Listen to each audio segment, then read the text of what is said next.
get this. Welcome to the Winds and Currents webinar. This week, Hector Torres from JPL is going to talk about wind mechanical forcing of the oceans. And this is a modeling study in anticipation of a future potential satellite mission. So I'll let you take it away, Hector. Thanks, Sarah. Thank you for being here. Thanks for the invitation. Can you hear me well? I guess you are, right? Yeah. Okay, so let's start. Thanks, Sarah, for the introduction. I think I don't need to go over. To go over again. Just to mention that this work is based on numerical simulation, a new couple ocean atmosphere simulation that we have at GPL. And this work has been done by in collaboration with GPL folks and also Andy Thompson at Caltech. Now BoQ has joined us. And so yeah, I think it's an exciting moment for to perform this kind of studies. The high-res simulation, the ideas of having this kind of satellite observations, winds and currents simultaneously, I think this is pretty exciting. Oh, wait a second. Okay, so can you see this animation? I guess right. Okay, so by looking at this animation, in particular at the top one, you can define two classes of motions. One is slowly evolving motion that includes large-scale currents, mesoscale eddies, but also sub-mesoscale like fronts and filaments, in particular in the western boundary currents and along the ACC. But also there is another type of motion. There's the fast evolving motions that includes inertial motions, internal waves, but also the motions that are in phase with the wind stress. So you can see at the top panel, you can see, for instance, in the northern hemisphere, this bright and dark color that appear and disappear consistently with the atmospheric storm tracks that are passing by. But despite these different spatial and temporal scale between the ocean and the currents, and between the ocean currents and the wind stress, there is a multi-scale interaction. And also the most important, there is an exchange of kinetic energy between the ocean currents and the atmosphere. And this exchange of kinetic energy, we call it the wind mechanical forcing or wind work. Well, as you know, this mechanical forcing drives large part of the ocean dynamics. So this is important to observe or to have estimation of the wind work at a global scale, not only regional studies, but global scale. And the perfect tool to do so is the satellite observations. And the idea, well, you know, is to have this, or eventually to have this satellite in the future.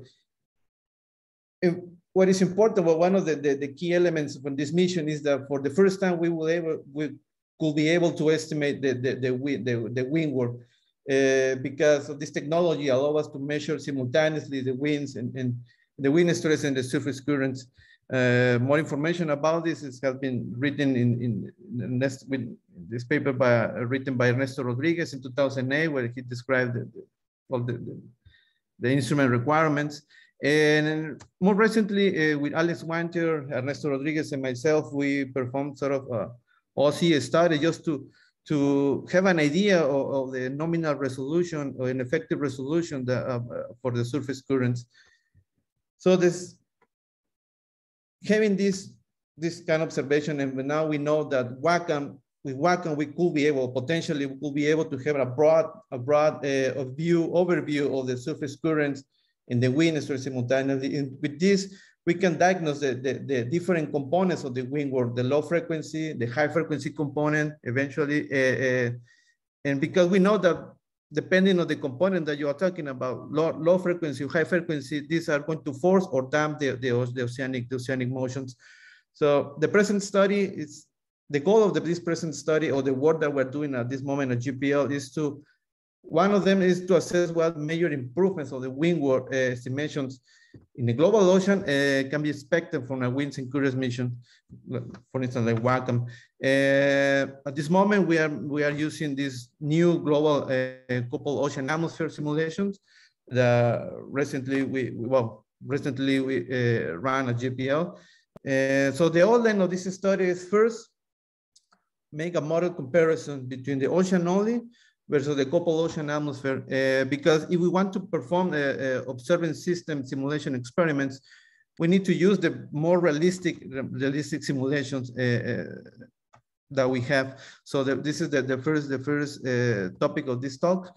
The second topic, I'm just going for show some results. The first result we got from this coupled ocean atmosphere simulation in the context of the low frequency contribution of the wind warp. The high frequency component, that's for another talk, because that requires more in-depth study, but we're getting there.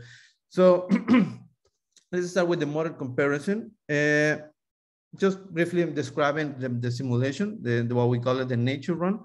This ocean atmosphere simulation is just the combination of the MIT GCM. One of the MIT GCM series that we have is now well known, the LSC 2160. With a resolution of 4 kilometers, 90 vertical levels, include tidal forcing. We have early output, so we are using the early outputs to perform the studies. And the atmosphere component is just the machinery of the Goddard Air Observing System, or GEOS. And the resolution is about 6 kilometers and 72 vertical levels. And also we are saving early outputs. And yeah, so the idea just, again, to make this comparison is because we would like to understand better this simulation, whether it's useful to perform the observing system experiment for WACAM. So the first comparison is about the wind stress fluctuations. So the top panel is the ocean-only simulation, coupled simulation, and forced by ECMWF. So by the time this simulation was run, ECMWF was the state of the art. Now we know that we have ERA 5. But yeah, so I want to compare this ocean-only simulation with these characteristics against the coupled ocean atmosphere simulation. So again, this is the wind stress fluctuations. The fluctuations are based on because at the moment that I performed this analysis, we had 3 months, about 3.5 months of model output. So I took this short period and performed this first analysis. So, well, as you can see, there is not much to say. There is an increase in the variance in the coupled simulation. Not surprising, because now it's a fully coupled, and also the more frequent atmospheric forcing. And so the increments mostly at mid latitudes, either in the northern hemisphere or in the southern hemisphere. And so the question is, well, what explains the discrepancy? And most importantly, how the variance is distributed in the frequency in wave number space. So in this slide, I'm showing the frequency number space or wavelength or periods in wavelength spectrum, and computed from the ocean-only simulation. So basically, it's ECMWF against the coupled simulation. So as you can see, the huge variance in large scales and high frequency in the coupled run, not surprising. Actually, well, this is some similar spectrum you can have if you use ERA 5. Although with ERA 5, you can, because of the resolution, you can only go down 100 kilometers. So here in this study, so we extend the resolution, and now we have variance even at scales smaller than, well, closest to 20 kilometers, which is at the end, this more variance at the lower, smaller scale will be useful, will be an extra kinetic energy source into the ocean. So this is, I mean, this is expected. It's not surprising. So now let's jump into how the ocean responds to this atmospheric forcing. So here in this slide is just a comparison between the ocean current fluctuations.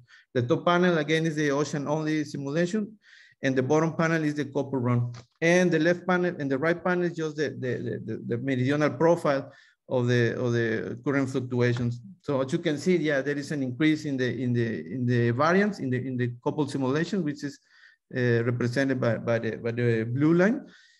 And on all latitudes, there is an increment in the kinetic energy. Well, the variance of the surface currents. And So at this moment, well, because again, this for 3 months, the increment is just about 1.2. But now we have a full year and the increment is slightly bigger. So for now, okay, now there is an increment in the variance, okay, yes, but how is distributed in frequency and in the web number spent? So which scales are getting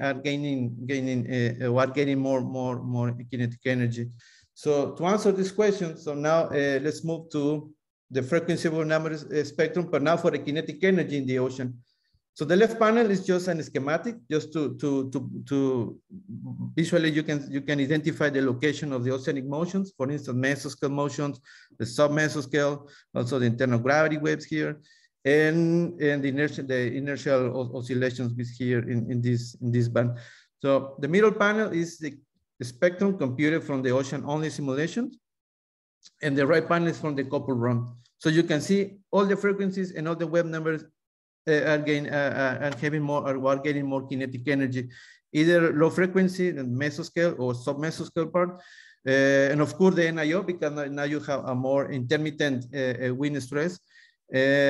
Also because now the NIO is stronger, or there is an enhancement in the kinetic energy. The NIO, the internal gravity wave continuum, is also enhanced because now you have a more source of kinetic energy.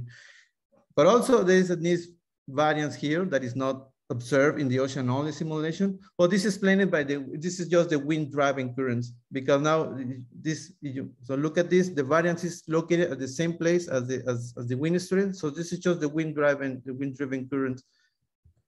Okay, so now let's take a look at the windward. So now we know that yes, there is more the wind stress is healthy. There is more variance, either in frequency, web number. The kinetic energy increases. So what about the windward? So now just to finalize this comparison, this first comparison, allow me to decompose the windward in time in and a time dependent component. What is interesting in this study is the time dependent component, is the fluctuations of the windward. Again,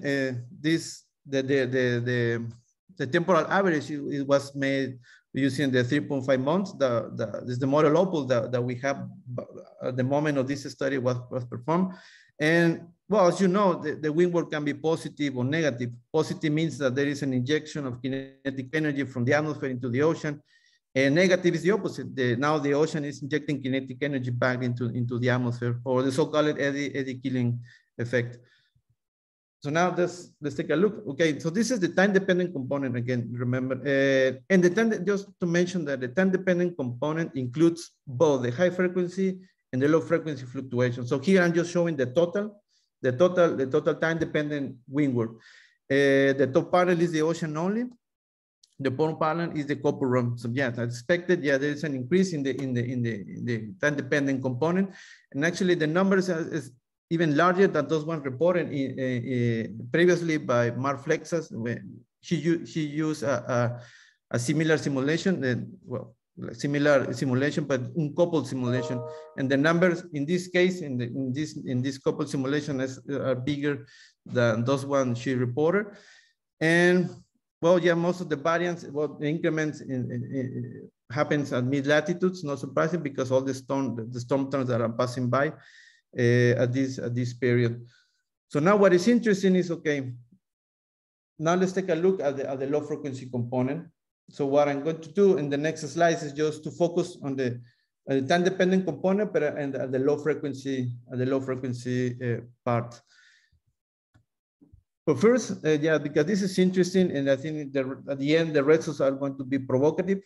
Allow me to describe first this paper was published last year. What they did is they focus on the eddy killing effect. So they compute the eddy killing or the windward using satellite data, Aviso, and QuickSCAT. So of course, with Aviso, you can only retrieve the geostrophic component of the velocity. And what they're interested in is, okay, they want to compute the eddy killing against the eddy source, the large scale windward that force the mean currents. So first, what they did, okay, so they compute the windward, but in order to estimate the critical length scale at which you have the minimum windward. And so they apply a spatial filter, a spatial filter just by changing or modifying the length scale of the smoothing. So they started with 0 and they went all the way up to 1,000 kilometers. And what they found with this analysis is that the critical length scale to define the eddy killing effect globally is using a critical length scale of about 260 kilometers. So with this data, with this satellite data, Aviso and Quiska, they found this critical length scale to define the eddy killing effect.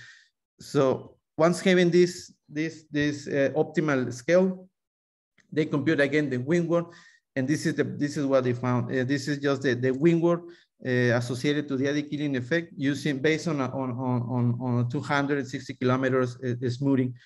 So you can see that, of course, the more negative windward at the western boundary currents and along the ACC, and some places where you have this standing or quasi-steady mesoscale eddies. But what is interesting is this time series. So what they used 7 years of satellite observations, and what they found is that the eddy killing effect, this is the negative part, is the same order of magnitude as the eddy source. So they say, okay, yeah, there is some kind of quasi-equilibrium between what is injected into the ocean and what is losing, or what is getting back due to this eddy killing effect. And again, this is based on Aviso and Quiska. They have the main assumption that they made is that these observations are simultaneous. There is a contemporaneity between the two, and so they perform this analysis. But let's take a look a moment. Let's think and let's challenge these results against the coupled simulation. To do so, to compare what they did is first, okay, I will focus on the time-dependent components, and I just split the time-dependent component into the high frequency and low frequency component. So the high frequency part includes a temporal scale between 1 hour and 5 days. This part, the high frequency part, mostly follows the inertial waves and internal gravity waves. But the low frequency part, which is more interesting, is that the low frequency part includes the mesoscale and submesoscale. And we know that these two classes of motions modulate the horizontal and vertical transport in the ocean. So that's why it's important to understand and have a better estimation of the windward at these scales. So first, I need to identify, well, I had to identify the critical length scale in this simulation in order to identify the eddy killing effect and the eddy source component. So this is the next slide. So just again, first apply a low pass filter to define my low frequency part. So the top panel is the currents, the middle panel is the wind stress anomaly, and the bottom panel is the windward associated to the low frequency part. So those scales larger with periods larger than 5 days. So you can see in the bottom panel, yeah, there is some negative patches in the western boundary currents and along the ACC, but it's not enough to isolate the eddy killing effect. So the temporal filter is not sufficient to isolate the eddy killing effect. So that's why they went so that's why they apply a spatial filter in order to isolate and identify the eddy killing effect. So this is what I did. So first, define the low frequency part and then apply the spatial filter in the similar way as they did. So this is what I'm showing in this slide. So the left panel, again, is I just take the velocities and the surface currents and the wind stress and apply a spatial filter just by modifying the smoothing, the scale of the smoothing, and then compute the windward. And then I integrate it globally in order to have these numbers here in gigawatts. So the blue curve is the windward is computed from the copper run, and the red curve is the one computed from the ocean only simulation. So you can see, yeah, there is discrepancies between the ocean only and the copper run. One is the scale at which occurred the minimum wind work. In the LLC, in the uncoupled model or the ocean only simulation, these scales happen about 300 kilometers. And in the coupled run is about 270 kilometers. And the other difference is the amplitude. So you can see in the coupled run, there is the negative windward is twice smaller than in the ocean only simulation. And what explains the discrepancy is, well, in the coupled run you have the two feedback, the current feedback and the thermal feedback. And we know that the thermal feedback reinforce the wind field in such a way that there is a damping in the windward. What is interesting also is now compared with the right panel. This is what Rai et al. Found, is the numbers. So they found globally, and that the eddy killing is about 50 gigawatts. And in the coupled run, we found that this is twice smaller. So what is this? Well, we have, again, this is just 3.5 months, but it's given some insights about one, the contemporaneity of the wind stress and currents matters, because in the coupled run we have this simultaneity. We have the currents and the wind stress are coupled. Two, the resolution matters as well. Here in the coupled run we have 5 kilometers, well, roughly 5 kilometers. And in the study, well, the resolution of Aviso and Quiscar is about 25 kilometers. And again, the big assumption that they did is that the Aviso and Quiscar are simultaneous. The observations are simultaneous. And now just to emphasize the amplitude of the eddy source and the eddy killing. So allow me just to make this comparison. So now I know what is the critical length scale in the coupled simulation, which is about 275 kilometers. So I use this spatial scale to split the large scale contribution or the eddy source, which is the top panel, and the eddy killing effect or the mesoscale component of the windward. So once having the low frequency part, I just split it in large scale and mesoscale part. So that the top panel is the eddy source, is the windward that is going to force the mean currents or large mesoscale eddies. And as you can see, the amplitude is 10 times larger, the eddy source compared with the eddy killing effect, which is not this, is in opposite as what Rai et al. Found. Rai et al. Found is that these two components are of the same order of magnitude. But in this case, the eddy source is 10 times larger than the eddy killing effect. And just to more emphasize these differences, I just take I make the integration zonally of the two components and just to plot the meridional profile of the eddy source and the eddy killing effect. So this is what I'm showing in this slide. So this line corresponds to the eddy killing effect, and the order of magnitude is similar to what Rai et al. Found. This by having this global estimation. But now the eddy source is 10 times larger, and based on what Rai et al. Found is that this eddy source, based on the altimetry and based on Aviso and Quiscar, this line should be close to the eddy killing effect. Again, in this case, well, one hypothesis again is that in our case we have the contemporaneity of the wind stress and the currents to the resolution in our simulation. Apparently, well, the hypothesis that additionally, in this case, in our case, in the coupled simulation, we are using the total surface current. So plus you have the ageostrophic component. In Rai et al, they only take into account the ageostrophic component. In our case, we have the total surface currents. We have contemporaneity in the wind stress and the currents, and the resolution also is larger. So this is the takeaway message. So I wanted to be simple. and compare these two estimation of the wind wall. One made one estimation based on Aviso and Quitzcan that was published last year in a good journal. But the big assumption that they did in this is what is written in that paper is that one, they are only taking into account the eustrophic component, and two, and this is the biggest assumption they did, is that the two observations are simultaneously.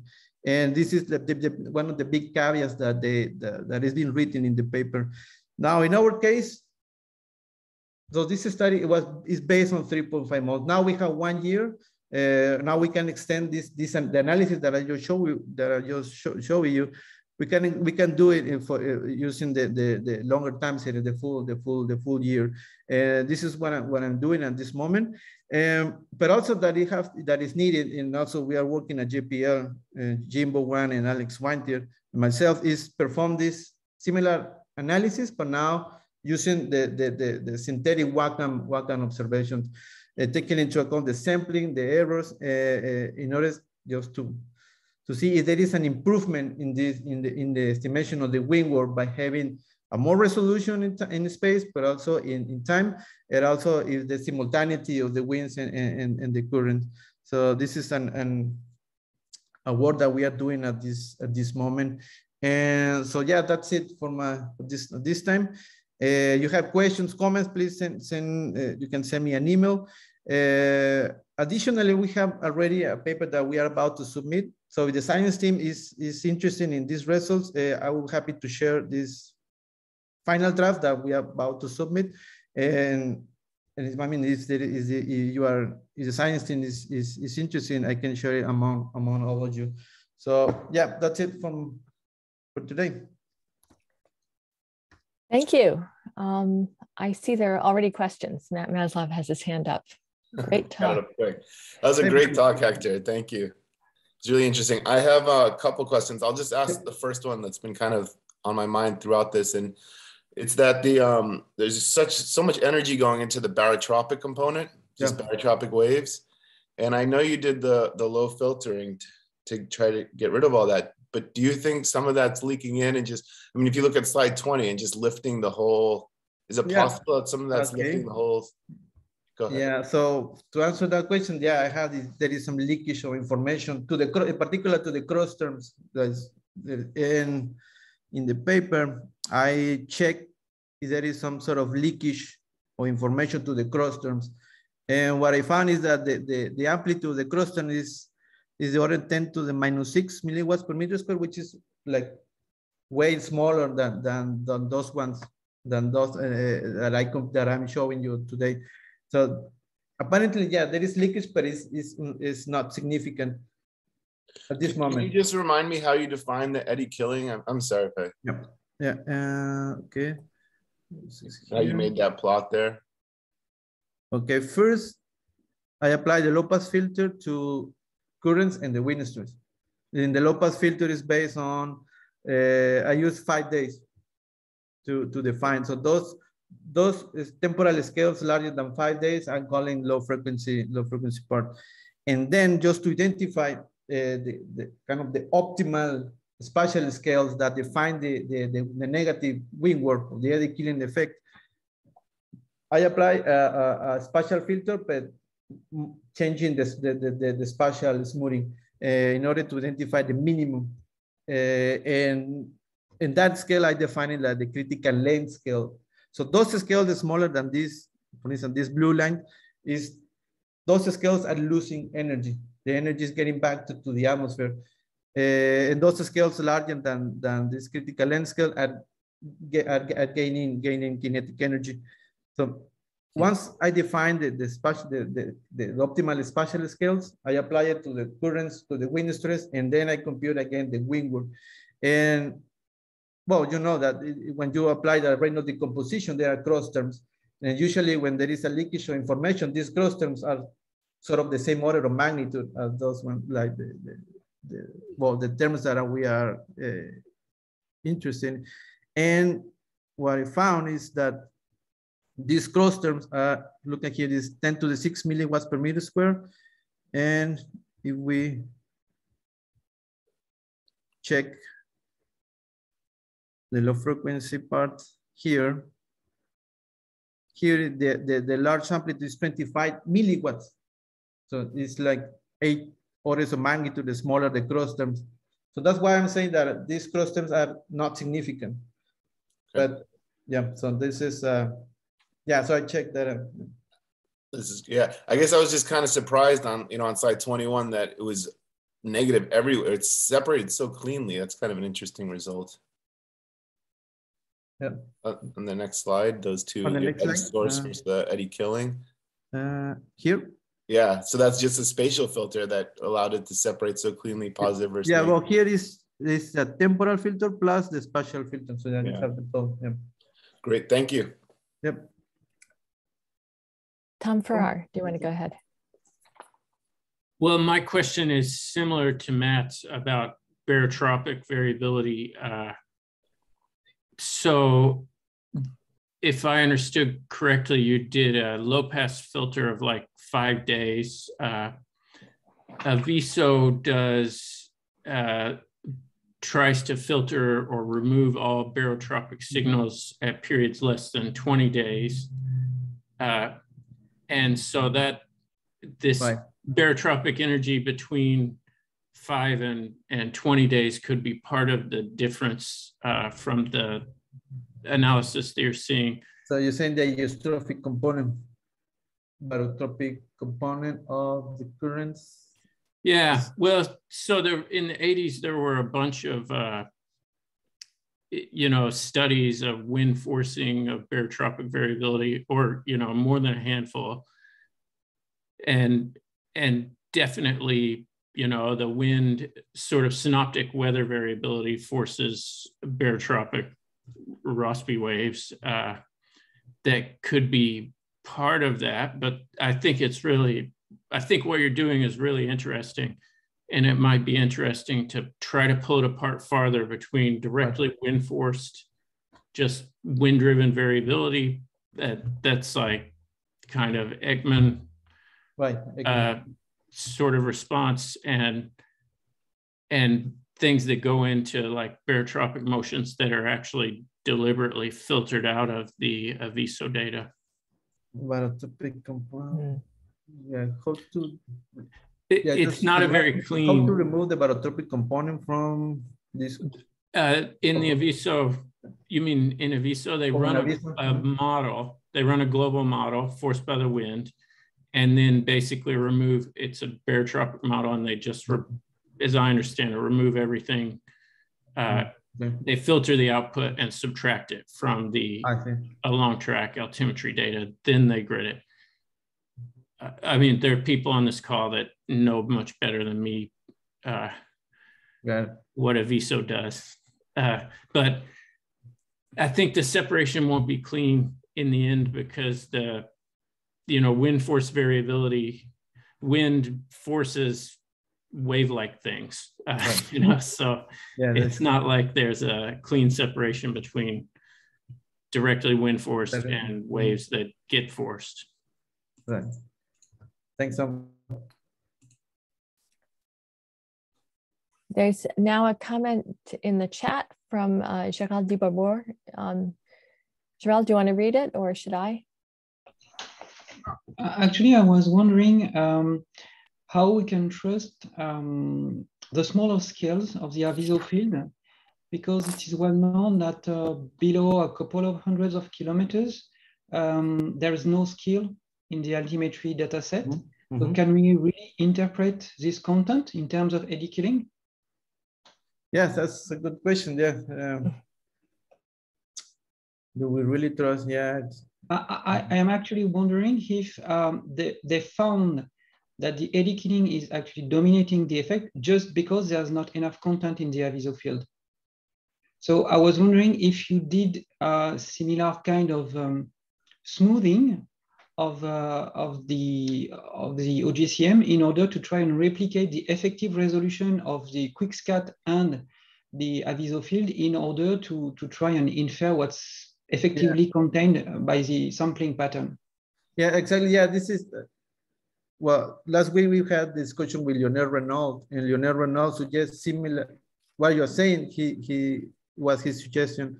And this is what I'm doing at this moment, just trying to mimic a VISO and QuickScan and see if I got the same number. Yeah, this is what I'm doing. Yeah. And this is also Lionel Ronald suggests the same thing that you are commenting. Yeah.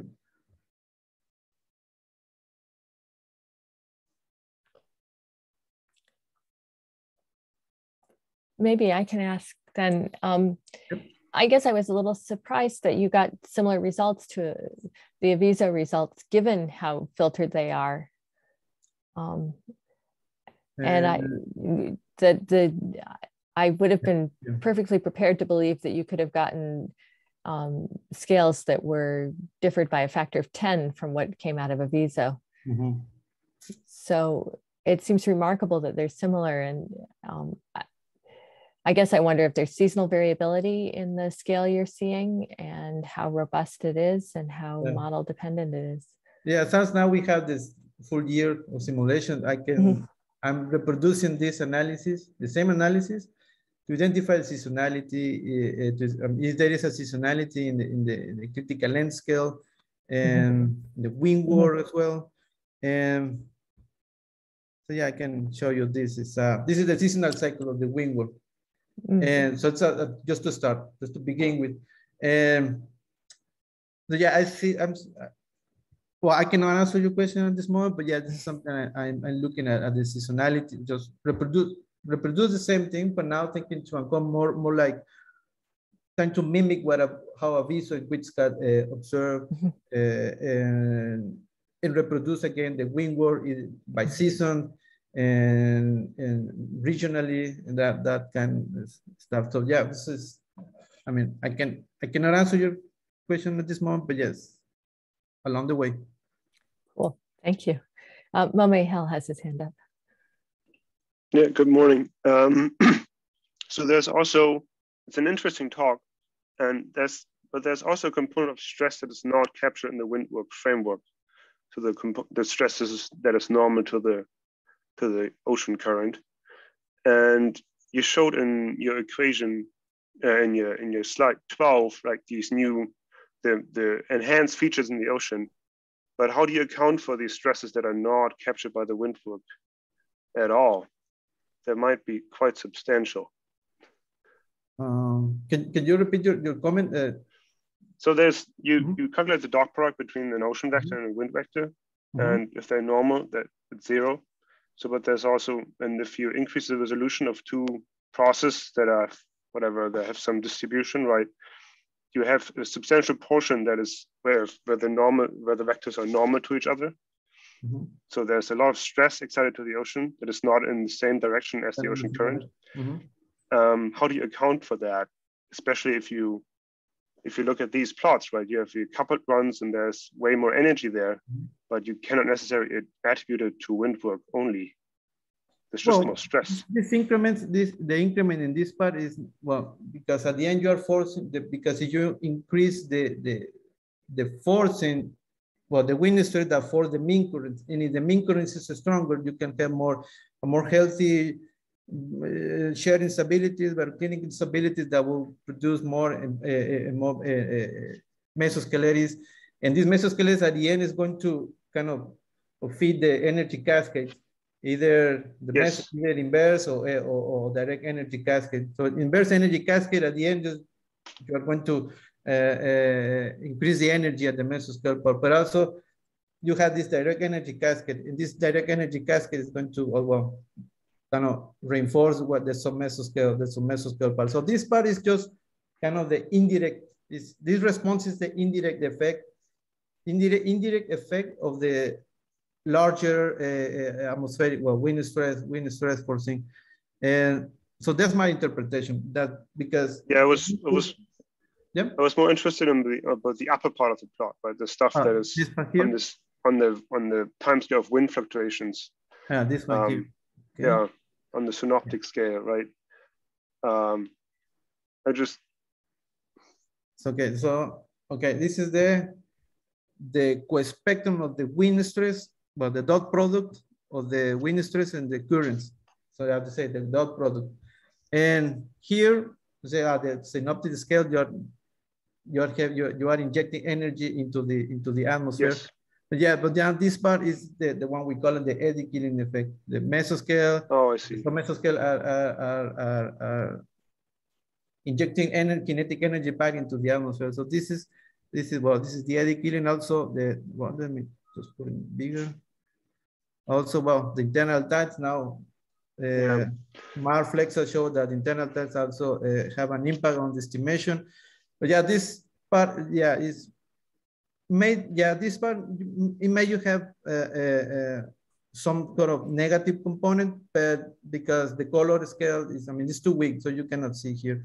So what what is most important is the kinetic energy injection into the atmosphere, this at synoptic scales and at the NIO, at the inertial components. And also, just to mention that this eddy killing effect is damped in the copper run because all this thermal feedback and the current feedback that we know. So you compare this blue region here in the ocean only simulation, this damping is this eddy killing effect is stronger. So what else? Yeah, I think, well, of course, when the currents and the witnesses are not aligned, we cannot see in this plot. We can see it in the quadrature spectrum, but that's another. Yeah, but it's just another source of stress that is definitely there when you couple it, even though it's not accounted for in this diagnostic. Mm-hmm. Yeah, we're just wondering how that fits together. Well, just to mention another interesting, just to point out the importance of having a simultaneous winds and currents. Of course, with Wacom, this is a challenge for Wacom. But for instance, if you recompute the spectrum, but now you're applying offsetting in time, about 12 hours, 3, 6, or 12 hours, this injection of kinetic energy is no longer there. Now you have this positive and negative back. Just because the current now, the wind stress and the currents now they are shifting. There is a shift between the currents and the winds.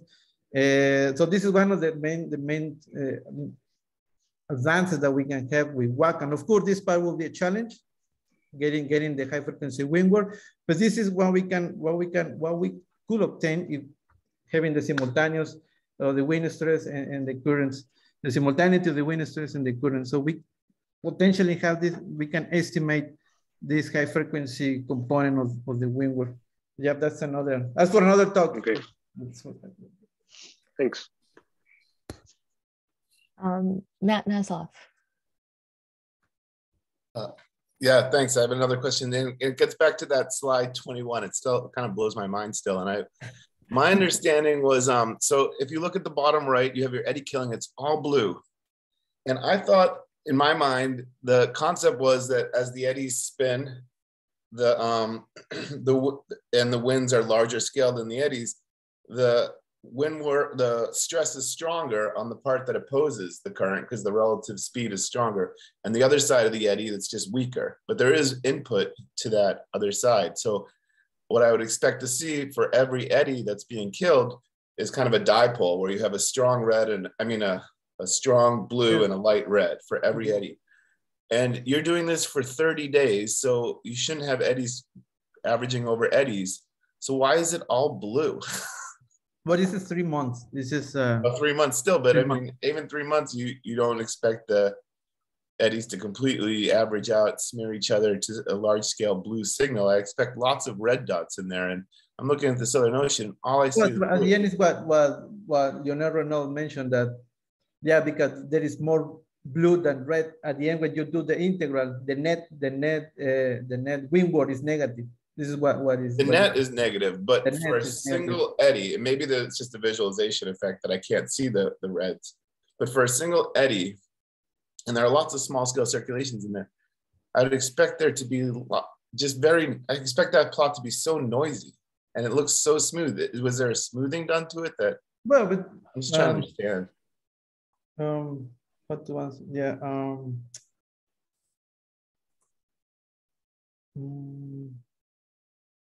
Well, the 5 is because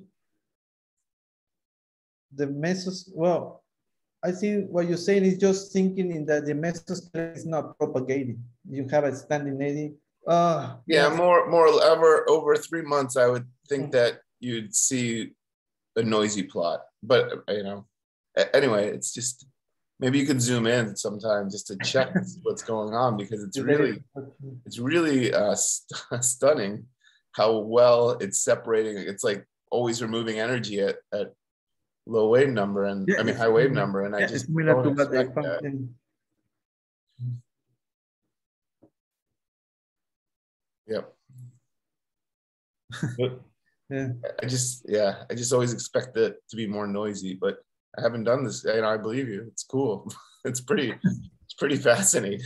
I think Matt has an interesting suggestion that when we try and explain the eddy killing concept to people, we end up drawing pictures of one eddy and putting winds over it and asking what does the wind stress do to that one eddy. And it would make sense to be able to show how a single eddy, the effect on a single eddy translates into the larger scale average, and just for an explanatory purpose.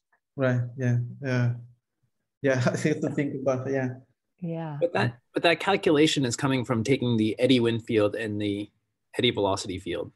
So I think you have to understand what the eddy wind field. It's not the large scale wind in there. Is that true, Hector? Say it again. So when you calculate that mesoscale component, it's not the large scale winds that go into that. It's the low frequency, but the small, let's say the scales are smaller than 2070 kilometers. Yeah. So for instance, here. So that's a great point, but that brings us back to Sarah's comment about that's not how we typically explain the eddy killing, and so maybe I need some. Just to make a good proposal for Wacom, we're going to need good cartoons. You're in perfect shape to make one, Hector. Well, I think Andy nailed it though, and yeah, I mean the way you reconcile those two explanations is there's a wind anomaly that works against the eddy that's moving this way, and there's a wind anomaly that works with the eddy that's moving this way, and they're the correlation is the same, I guess. Yeah. Cool. Yeah, that's a pretty powerful result. Yeah. I mean, there may be also thermal feedbacks that are tied in here that are giving rise to the wind anomalies. There's a lot to unpack, I think. Yeah. So, and then the big question is going to be how to take these really clean results from a model that has hourly fields and understand what happens with a satellite on a sun-synchronous orbit. Because I'm looking at where the Nyquist frequency is, and there's a lot of lost signal here. How much do you think can be done? I know this is in your plans, and so you'll probably have better answers in a few weeks, but how much do you think can be done just by from a PDF, from sampling, but not having a good spectral estimate? I see. Yeah. Or so I cannot. Yeah. Allow me to do the analysis. I cannot say. Yeah. Otherwise, probably I'm running. I'll kill myself. Yeah. But no. Yeah. I mean, Ernesto's challenges. Is this the question from Ernesto? Yeah. So we're about to do it. Yeah. Yeah. So. Allow me to do the analysis first. We'll stay tuned. Roger Samuelson has his hand up. I was just going to comment that it seems to me, and to the extent that this has to do with the relative wind effect, you know, this eddy damping goes back to Bill Dewar's work, and Pete Galby did this using satellite analyses as well. And what this gives you is an Ekman pumping that's always such that it damps, you know, quasi-circular eddy under a random wind field. And so I think the cartoon is out there if I'm understanding, you know, what the basis of this result is. It's, you know, the effect on the overall eddy kinetic energy has been known for quite a while as well. I want to ask one question, which is the same question I think I asked last week, which is what is the resolution of the ocean model near the surface, the vertical resolution, and what grid level are you taking? I assume it's the top grid level as the top grid level, and the top grid, well, the one that we call surface is just actually at the first layer is at 50 centimeters, so 0.5 meters is the one I'm calling surface current. Great. Can I go one step farther and ask what is the turbulence scheme that you're using in that upper ocean? Yeah, the turbulence, yeah, it's KPP. Okay, thank you. Yeah, sorry, right. Yes, KPP. Yeah, it's KPP.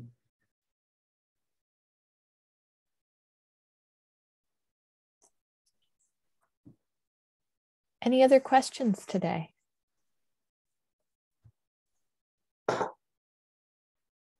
I think everybody's going to be really excited to see your preprint when you're ready to share it. Yeah, but I mean, it's already there. It's already written. I can share it with you and Tom and Mark. Well, Ernesto is aware about it, but I can share with you. Yeah. And there's 50 people on this call. Willing. Do you want to share it with all 50 people?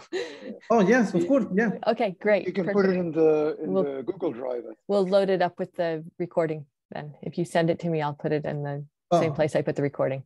Got it. Well, now I have the green light for Ernesto. I can put it there. And then we have a question for people about whether to do one next week. So if you have immediate feedback or not, let me know. The challenge is that there's a virtual OSTST, which I think starts an hour later. And we don't want to overload people, but I don't know how many people are engaged in the OSTST. So you can comment now or email me and we'll figure out a plan.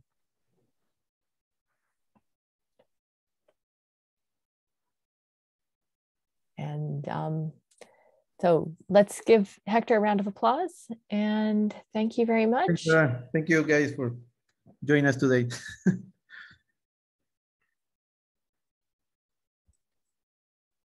Really interesting. Thank you.